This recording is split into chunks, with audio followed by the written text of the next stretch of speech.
আমাদেরকে বিপদগ্রস্ত করে পুরো বাংলাদেশের কাছে আমাদেরকে ধ্বংস করে যারা পলাতক হয়েছে তাদেরকে যাতে কোনোভাবেই দেশ ছাড়া না করা হয়। কোন নেতার পিছনে আমরা থাকতে চাই না, পুলিশকে স্বতন্ত্র করে দেওয়া হোক, পুলিশের আইজির কমান্ডে আমরা চলবো। পাঁচটি কেউ করছে, যারা ইতিমধ্যে পাঁচটি করছে তাদের সাথে আমরা আর নাই। আমরা সুন্দর নিরপেক্ষ এবং সুন্দর একটি পুলিশ বাহিনী করতে চাই। সেই অবস্থায় আপনাদের সবাই আমরা মর্মাহত, আমরা যারা পুলিশ বাহিনীতে যারা কর্মরত আছি, পুলিশ সদস্য, আমরা চাই নাই এরকম কাউকে আমরা মারতেও আসি নাই, আমরা মরতেও আসি নাই। আমরা আসছিলাম আমাদের পরিবারের স্বার্থে, আমাদের রিজেকের স্বার্থে। আমরা যে কাজটা এখন আমাদের হয়েছে, আমরা প্রত্যেকেই মানসিকভাবে বিধ্বস্ত, বিপর্যস্ত।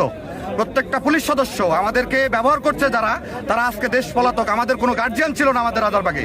যাই হোক, এখন পর্যন্ত নাই কেউ। একজন আসছে, আমাদের দাবি দেওয়া আছে কিছু, আমরা কথা বলবো, আমরা সবার সাথে কথা বলবো। কথা বলার পর আমরা বসবো। আমাদের যে জিনিসগুলো আমরা এতদিন থেকে আমাদের মুখের যে তালা লাগা ছিল, এই জিনিসটা আমরা এখন ভাঙছি।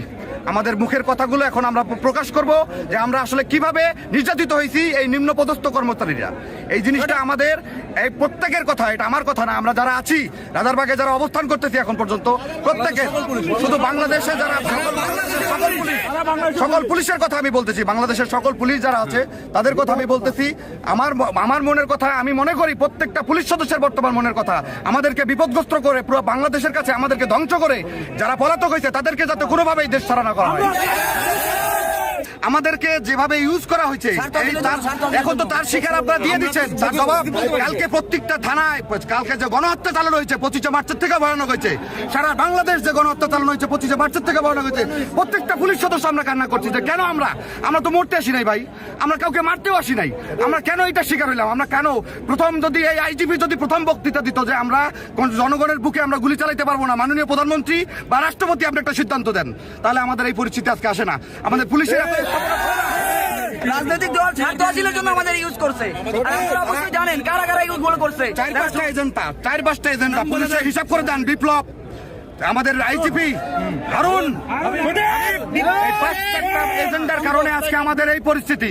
আমাদের তাদের রাজনীতির চেয়ার ঠিক রাখার জন্য, তাদের অস্তিত্ব ঠিক রাখার জন্য আমাদেরকে সবগুলো মানুষকে বিপদগ্রস্ত করছে, সবগুলো মানুষের পরিবারকে বিপদগ্রস্ত করছে। এদের শাস্তি, এদেরকে আমাদেরকে যেভাবে আমাদেরকে যেভাবে কুত্তার মতো পিটায় মারছেন, এদেরকেও রাস্তায় না কুত্তার মতো পিটান। আমি বিশুদ্ধবারে পুলিশ টেলিকম আমি চাকরি করি, ওখান থেকে বাসায় যাওয়ার পরে আমি বাসায় থাকতে পারি নাই। আমি সাত দিয়ে রশিদে অন্য সাথে পালাইয়া চলে গেছে। আজকে 3 দিন কোনো বাসায় যাইতে পারি নাই, আমার বউ বাচ্চার সাথে যোগাযোগ রাখতে পারি নাই। আমি এখনো না খেয়ে আছি। আমি 2 ঘন্টা হাইটা বাড্ডা থেকে আসছি। আমার জীবনের নিরাপত্তা, আমার পরিবারের নিরাপত্তা, যারা দেশ ত্যাগ করে চলে গেছে তাদের বিচার চাই। এবং কি আমার পুলিশ ভাইদেরকে যেভাবে নির্মমভাবে হত্যা করা হয়েছে, তাদের যারা দেশের এই হারুন, ওই হাবিব, ওই মামুন, ওই মনির, যারা আমাদেরকে ন্যায় দিয়ে চলে গেছে, তাদের বিচার চাই। জনগণের কাছে বিচার দিয়ে গেলাম। কালকে যে ঘটনা ঘটে গেছে, এটা আমাদের সিনিয়র পুলিশ অফিসারদের একমাত্র ব্যর্থতা। আমাদের ভাইদেরকে যে আমরা হারিয়েছি, এটার একমাত্র কারণ হচ্ছে তারা ঘুষখোর, দুর্নীতিবাজ। ভাই, আমাদের মতো পুলিশ সদস্যরা যারা নিম্ন পদস্থ, তারা নির্যাতিত, তাদের কাছেও আমাদের কিছু করার থাকে না। আমরা ডিউটিতে যাই, আমরা হুকুমের গোলাম। আমরা যদি তাদের হুকুম না শুনি, তাহলে আমাদের চাকরি থাকে না, আমরা সাসপেনশন হই।